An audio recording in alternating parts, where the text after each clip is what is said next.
Bon, si moi, je dis que c'est la première vendeuse de crêpes, toi aussi, faut dire que tu es la première vendeuse de crêpes. La vie n'a pas pitié pour les gens qui n'ont pas réussi. Mais je vous demande pardon. Mais ne me provoquez plus. Assez normal comme toutes les enfances. Voilà. J'ai grandi à Yopougon, je suis né à Yopougon, je suis unique enfant de ma maman et tout. J'ai grandi dans une cour commune avec mes frères et sœurs, voilà. Nos mamans étaient des sœurs, donc si tu quittes à l'école que tu as fait, tu n'as pas besoin d'attendre ta maman pour manger, tu rentres dans une maison, tu manges. Voilà, donc voilà, jouer aux billes, à la marelle, à la corde, sauter, tout, en tout cas tout ce qu'on pouvait faire, on a fait dans le plus grand des calmes. Sauf que je n'ai pas grandi avec mon papa vu qu'il est décédé assez tôt, lorsque j'avais 3 ans, donc je pense que ma mère a essayé de faire de son mieux pour combler l'absence de mon père et tout. J'ai pas trop ressenti ça. C'est lorsque j'ai commencé à grandir que j'ai pris conscience que, ah ouais, en fait, j'ai pas de papa en fait. Parce que les gens parlent de papa, ils ont papa. Moi, j'ai pas de papa. Sinon, franchement, dans mon enfance, ça s'est pas vraiment ressenti. Je garde de très beaux souvenirs de mon enfance, de ma cour commune chérie qu'on appelait Gabriel Cro parce que le propriétaire s'appelait Gabriel. Donc c'était Gabriel Cro, c'est un village, c'est un bataille et tout. Voilà. Donc c'est ça, c'est un peu ça. J'ai grandi dans la cour commune avec mes frères, ça m'inculque la fraternité. Moi je suis quelqu'un, je crois beaucoup en la fraternité. Je crois beaucoup en la solidarité. Je me dis que quand on est des personnes, on a des proches, on doit être là pour ces personnes-là. La plupart du temps, quand mes amis ont des soucis, ou bien qu'ils sont hospitalisés, ou bien qu'ils ont un problème, un petit bobo, je suis toujours l'une des premières personnes à arriver parce que je me dis que mes amis, mes frères, c'est ma vie en fait. C'est comme c'est eux qui apportent la saveur à ma vie. Genre sans eux là, ça ne sert à rien d'être tout ce que tu es. Genre d'avoir l'argent, d'avoir la popularité, la notoriété. Et puis tu ne peux pas profiter avec des gens. Tu ne peux pas expliquer ça avec des gens. Tu ne peux pas partager ça avec des gens. Il n'y a pas des gens pour t'applaudir. Ça n'a pas de goût. Alors que quand tu as des amis et que tu as accompli un espoir qui t'applaudissent, tu sens que voilà, tu as fait quelque chose. Mais s'il n'y a personne pour t'applaudir, pour te féliciter, il n'y a personne pour te conseiller, ça n'a pas de sens. Dans ma vie d'adulte, le fait que j'ai grandi dans la cour commune avec mes frères, pas de distinction. Si vous arrivez chez moi et qu'il y a des personnes qui ne sont pas forcément mes enfants, genre peut-être si les enfants de mes amis viennent faire des vacances chez moi, je me dis qu'il n'y aura pas de distinction entre eux et mes enfants biologiques ou bien mes nièces et tout. Tout le monde est traité de façon égale. Ils ont les mêmes privilèges, ils ont les mêmes punitions. Voilà, c'est ça. Donc, je pense que le fait d'avoir grandi dans la cour commune avec mes frères, c'est là-bas que je tire mon bon cœur en fait. Je me dis que si mon papa était vivant, peut-être qu'il n'allait pas devenir ce que je suis aujourd'hui. Il allait, je sais pas, il allait peut-être m'envoyer quelque part en France, Canada, partir étudier, ou bien on allait peut-être dans une grande maison et tout, genre les enfants de bonne famille et tout, des choses comme ça et tout, bien il allait, je sais pas. Je me dis qu'il n'allait pas devenir ce que je suis devenu aujourd'hui. Donc, franchement, ça allait être bien, ça allait être cool si mon papa était vivant parce que c'est l'une des plus grandes douleurs de ma vie.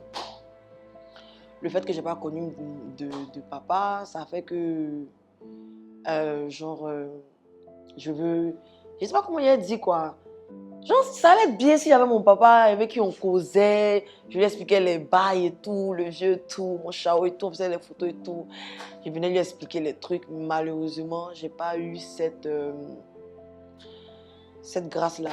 Bon, je me dis que c'est Dieu qui a voulu, j'accepte et puis mon cœur reste ouvert. Mais je me dis que si mon papa était en vie, je n'allais pas forcément devenir celle que je suis aujourd'hui. Et celle que je suis aujourd'hui, je l'aime bien, donc c'est pas mal. Tant qu'à faire, c'est bon.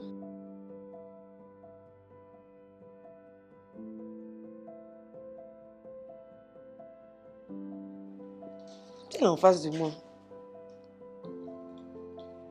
Hey, il a dit pourquoi tu es mort. Si mon papa était en face de moi, je sais pas. Si mon père était en face de moi, il allait dire, faut pas, il va mourir. C'est tout. Elle lui dit, fais des efforts, essaie de vivre sainement. Parce qu'on m'a dit que, voilà, il n'avait pas forcément une bonne hygiène de vie et tout. Donc j'allais dire, essaie de vivre sainement parce que tu as des enfants, en fait, qui sont en bas âge et tout, qui auront besoin de toi. Donc essaie de vivre sainement pour ne pas que tu aies à tomber malade et à mourir. C'est tout.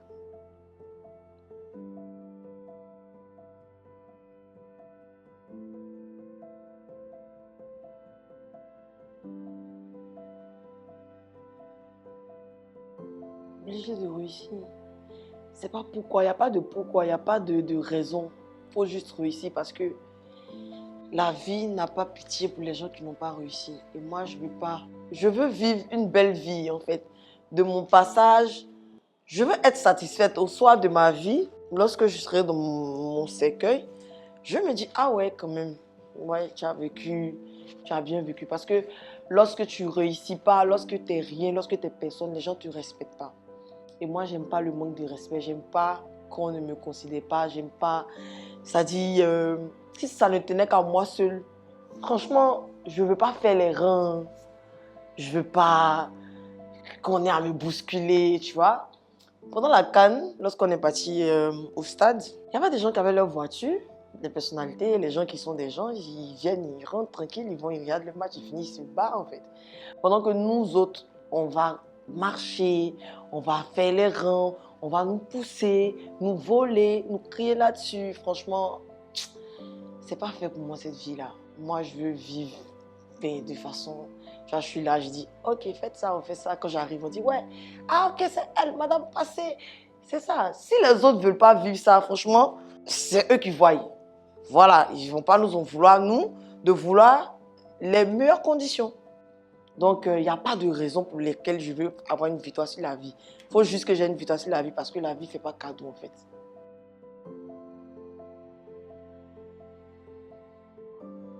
On a fait une interview, il a dit une fois, aucune télé ne peut s'allumer sans le travail.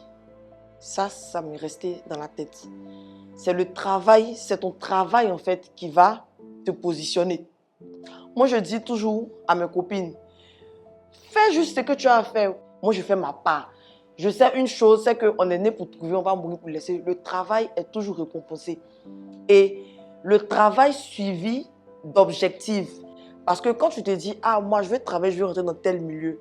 Donc, tu te conditionnes de sorte à ce que tu puisses rentrer dans ce milieu de par ton travail, en fait. Et lorsque tu as une occasion, tu as une personne qui peut être le pont, tu as un contact qui peut être une possibilité, tu fonces. Moi, je suis programmée à saisir les opportunités. Il dit ça tout le temps. Je suis programmée à saisir les opportunités. Si je suis là, je suis mieux. Je ne fais pas quelque chose. Dès l'instant où ça tombe dans ma main, là, c'est que c'est pour moi. Je saisis et puis je vois ce que j'ai à faire avec ça. Donc, pour vivre la vie que je veux vivre, là, franchement, je travaille. Je pousse mes limites, j'essaie. Parce que qui ne tente rien n'a rien. Donc, je tente. Je tente de rentrer dans le milieu où je veux rentrer. Si peut-être je suis là, je me promène sur Internet, on dit qu'il y a un forum, des ministres qui vont venir parler, je sais pas, je dis n'importe quoi, des entrepreneurs et tout. Voilà, voilà. Même si je ne suis pas invité, je vais commencer là maintenant à chercher. Je vois qu'il y a deux vieux pères qui peut-être c'est leur monde. Ah vieux, je veux partir et tout. Si on me dit non, il y a feuille. Mais j'ai quand même essayé. Donc j'essaie, j'ose et puis je travaille. C'est ce que je fais pour pouvoir vivre la vie que je veux vivre. Et puis je sais que forcer, ça va payer.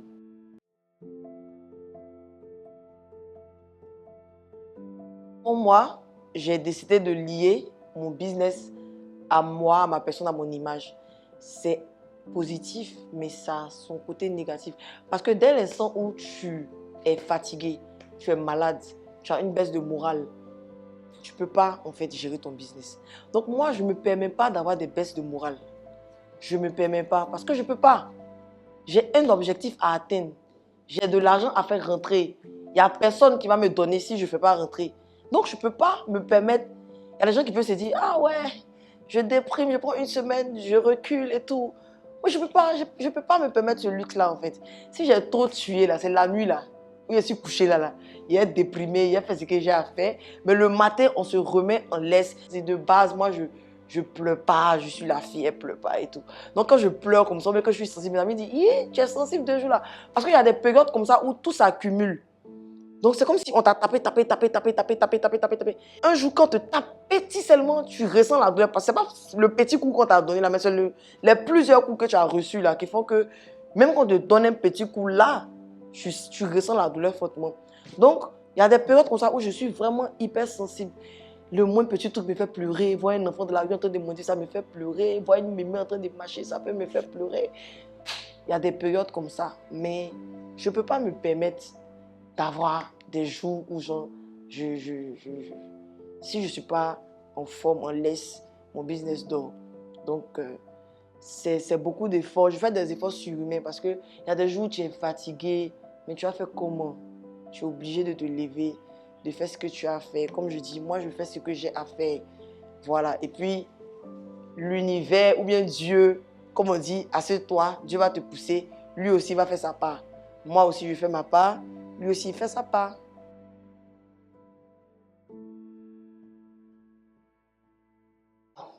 Je suis ce que je suis. Et je pense que je suis ce que je suis. Bon, si moi, je dis que c'est la première vendeuse de crêpes, toi aussi, il faut dire que tu es la première vendeuse de crêpes. En quoi est-ce que, moi, quand je dis que c'est la première vendeuse de crêpes, là, ça impacte ta vie, ça change ta vie, ça bouscule ta vie? En rien. Donc, si je dis que je suis la première vendeuse de crêpes, tu fais aussi ton interview, tu contactes le carré, tu viens, tu dis, je suis la première vendeuse de crêpes. Voilà, chacun dit ce qu'il est. Je suis la première vendeuse de crêpes, je suis la meilleure vendeuse de crêpes, je suis l'unique vendeuse de crêpes en Côte d'Ivoire. Parce qu'il avait dit la première, c'est pour ça que vous êtes fâchés, non? Cette fois-ci, il dit, je suis l'unique vendeuse de crêpes en Côte d'Ivoire. Lui qui est fâché là, il n'a qu'à sauter, il va caler. Si tu redescends, c'est que tu n'es pas bien fâché. Moi, je suis dans mon monde, je suis dans ma bulle. Dès l'instant où je ne fais pas de mal à quelqu'un, le fait de dire, je suis la première vendeuse de crêpes, franchement, si tu n'as pas un problème psychologique, ça ne peut pas te faire mal.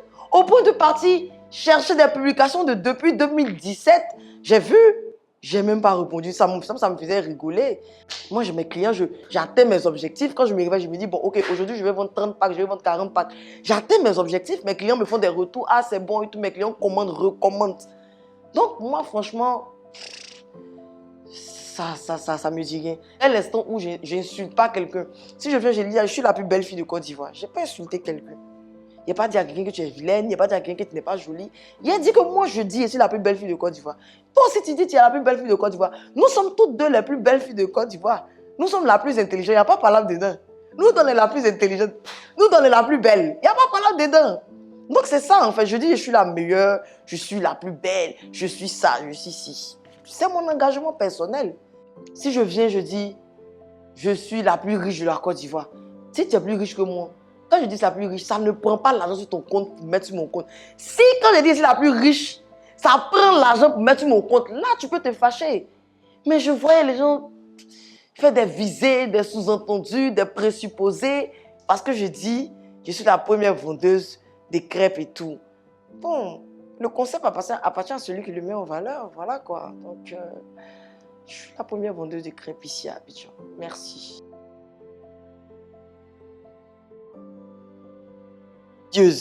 Sans manière, je peux concéder. C'est les gens qui voient. C'est ce que moi je dis dans la vie là. Je ne sais pas. Quand les gens disent, c'est ce que je dis tous les jours. Quand je dis que les gens pensent que non, avoir des manières, c'est faire comme ça, parler doucement et tout. En réalité, avoir des manières, c'est pas ça pour ma part. Moi, j'ai des grandes personnes avec qui je cause, des grandes personnalités avec qui je cause, notamment ma maman Nakuba Angoula. Je peux penser qu'on se parle et tout. Non, ma maman, avant de l'appeler, je lui écris, maman, je peux t'appeler. Je pense que c'est ça les manières, en fait, parce que c'est une personne. Donc, moi, je suis ici, les gens sont ici, là. Maman, elle est ici. Tu vois? Donc, je lui envoie un message. Maman, je peux t'appeler. Maman, je ne l'appelle pas comme ça. Je lui envoie un message. Si je sors avec elle, si elle m'a dit, assieds-toi ici. Je reste à ma place. Je ne suis pas quelqu'un qui va venir, mais je sais qu'elle va voir l'interview. Je le dis, c'est aussi quelqu'un qui est mort comme moi. Il n'y a pas de... Tu vois, non? C'est ça, on dit, quelqu'un a des manières. Je connais ma place. Où tu m'as mis, je m'assois là. Quand je passe, je dis bonjour. Si je vois le gardien de l'immeuble, je le salue. Si je vois une servante qui vient travailler chez moi, je ne lui manque pas de respect. Je la traite comme un être humain. Je la salue. Mais ces personnes qui viennent dire que non, elles sont sans manière, mais va les voir chez eux à la maison. Elles sont méchantes, mauvaises, hautaines, avec les gardiens, comme on dit ça, les gens qui travaillent chez eux, méchants dans les rues avec les chauffeurs de Yango et tout. Mais c'est parce que nous, on est sur Internet. Je suis sur Internet. Je ne sais pas pourquoi je vais devoir me concentrer. Quand je serai dans mon cercueil, là, il y a à être concentré. Pour l'instant, la vie qui est en train de mener, où mes bras peuvent s'épanouir, je vais m'épanouir. Je suis sans manière, là. C'est quand je m'en vais en boîte. Quand on va en boîte, c'est pour aller danser. On ne va pas en boîte pour aller faire malin. Si je vais en boîte, c'est pour danser. Quand je sors et puis pour mon lampe, pour payer champagne, c'est coûteux. Je ne peux pas être calme dans mon champagne. Je serai très sans manière dans mon champagne. Ça, c'est moi, je vous dis ça. Et c'est la première partie même. Parce que la deuxième partie de sans manière, là, sera encore plus grave. Croyez-moi.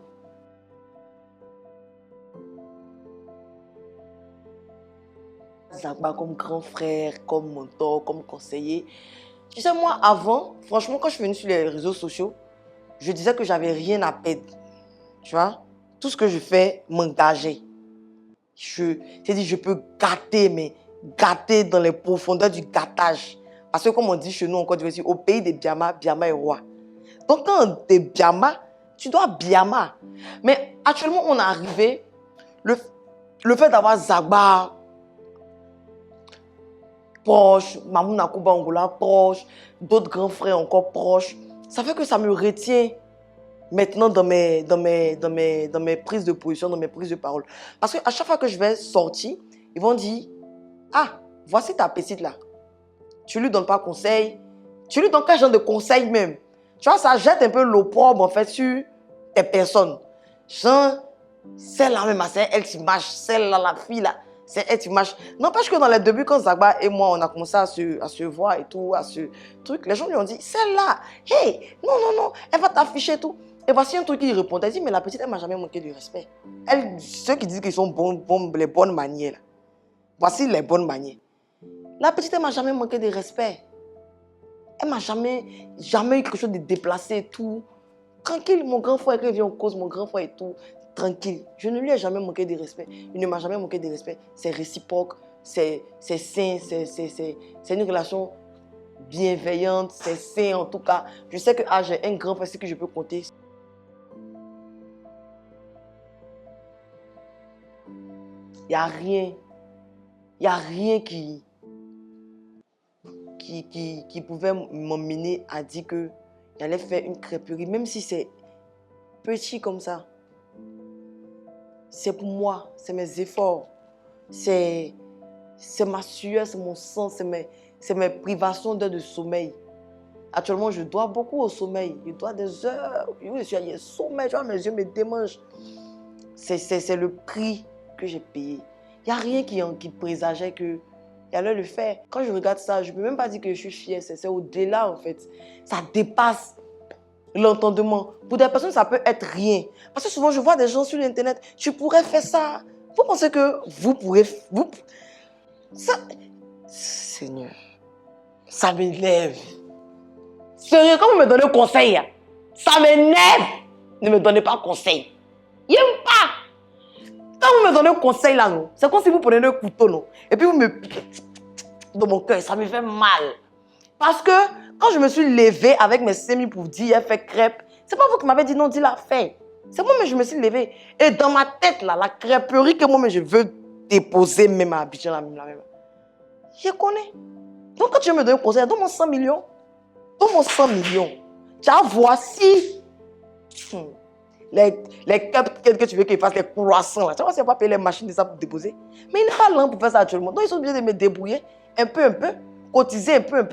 Déjà, mais le fait de ne pas pouvoir faire ce que tu veux faire, c'est frustrant. C'est frustrant quand tu te dis, ouais, et l'homme propre, c'est l'homme. Vrai, l'homme propre, c'est l'homme. Et nous, notre argent est propre, c'est nickel. On s'arrête devant le peuple et puis on dit. Lui qui dit que c'est pas propre, il n'a qu'à venir avec les peuples. Parce que parler pour parler là. On parle sur Internet. Tout le monde peut se lever pour parler. Pour dire que oui, c'est du camouflage. Et c'est ce qu'ils ont dit, que crêperie là, c'est du camouflage. Venez, vous m'avez vu en train de faire les trucs camouflés. Venez dire. Je ne vais même pas porter plainte. Je promets. Venez dire. Mais la vérité là, c'est l'argent propre. Il n'y a pas quelqu'un qui veut du bien de mon business que moi-même. Moi, je vous dis ça. Vos suggestions, vos trucs, surtout en commentaire là, ça m'énerve. Si vous voulez me suggérer, venez en PV. Ah, dis là, voilà. Ok, mais si la plupart des gens, des personnes qui m'ont écrit en PV, Parce que les gens, eux, ils font les trucs pour avoir des likes. C'est pas qu'en réalité, ils veulent te conseiller. Ils font des trucs pour qu'on vienne mettre j'adore, like et tout. Et quand ils voient même comme un j'adore, like, même, ça accentue encore même mon degré, en fait.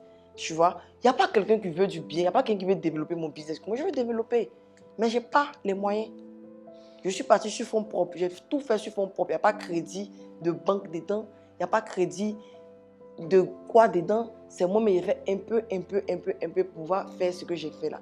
Ce que j'ai fait là déjà, la félicité. Ah ouais, tu as fait, félicitations. Bon vent pour la suite. Mais les gens, eux, ils ne voient carrément pas les efforts que tu as fait. Tu t'es démêlé. Tu as nagé, tu es arrivé au bout de la rive. Non, que non. Tu aurais dit nager comme ça. Mais si il nagé comme ça, il s'est arrivé au moins 10 mois pour me faire sortir, le vent va me souffler.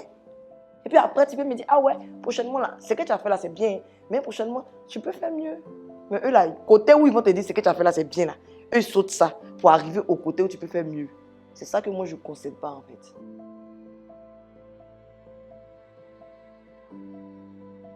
Édition.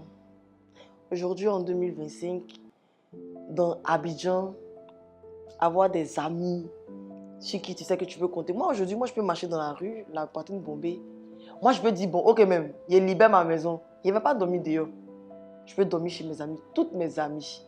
Coco, Grace, Leila, Karel, Ariel, et puis moi-même, ça fait 6. Donc, que ce soit Ariel et même notre manager, je peux dormir partout, manger, me nourrir, me loger, me blanchir. Et puis, il n'y a rien qui va se passer. C'est une grâce d'avoir des amis. Et c'est des souvenirs, en fait, qu'on aura, tu vois, dans 10 ans, dans 20 ans. On s'est dit, tiens, on a vécu, on a fait un peu, ouais, on a fait un peu. On a fait un peu, c'est des souvenirs. C'est bon, c'est bien. C'est bien, on est béni.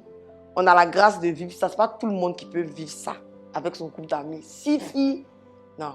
Chacune avec son caractère, ses humeurs, non, laisse tomber. L'erreur que les gens font aujourd'hui de nos jours et les liens se perdent, les amitiés finissent et tout, c'est que les gens ne pèsent pas dans la balance le pour et le contre. Moi, je me dis, dès l'instant où quelqu'un t'a fait quelque chose de bien, quand tu pèses dans la balance que le bien, là, c'est 80%, que le mal est 20%, laisse tomber. Laisse tomber. Concentre-toi sur le bien et puis on va. Mais les gens ont tendance à oublier qu'à la moindre erreur, au moindre faux pas, on fait des erreurs. Les erreurs, on fait, on s'améliore et tout. On tire des leçons, on prend conscience, on se dit que, ah ouais, là, il y a fauté, ok, à l'avenir, je ne vais plus le faire. Et puis, on s'améliore et tout et tout.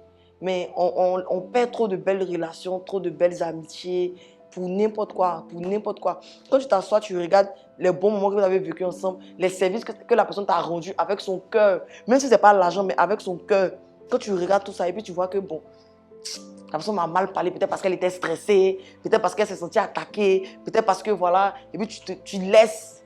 Je trouve que c'est être ingrat, égoïste en fait, de laisser tout le bien que quelqu'un a pu te faire et puis t'accrocher au petit mal que la personne a pu te faire. C'est pour ça que moi, quand je suis fâchée avec mes copines, je préfère ne pas parler. Parce que si je parle, tu as dit des trucs blessants, tu as dit, entends bon, après tu viens demander pardon, mais ce que tu as déjà dit, on ne peut plus rattraper. Tu vois? Donc, il peut dire à la nuit, mon fou, fais ce que tu veux, oh, dégage, va chier. Bref, mais voilà quoi. Je tiens à mes amitiés, je vous aime, les godiches. Et si vous voulez qu'on se sépare, en tout cas, il a déjà juré sur le petit de ma famille. Vous savez que c'est une princesse Baoulé. Il a juré que la petite là va se séparer. C'est qu'elle voulait quitter le groupe, elle va mourir. C'est mieux en cas rester ensemble, on grandit ensemble, nos enfants vont grandir ensemble. Elles vont créer les mini tutas et tout. Ça sera bien.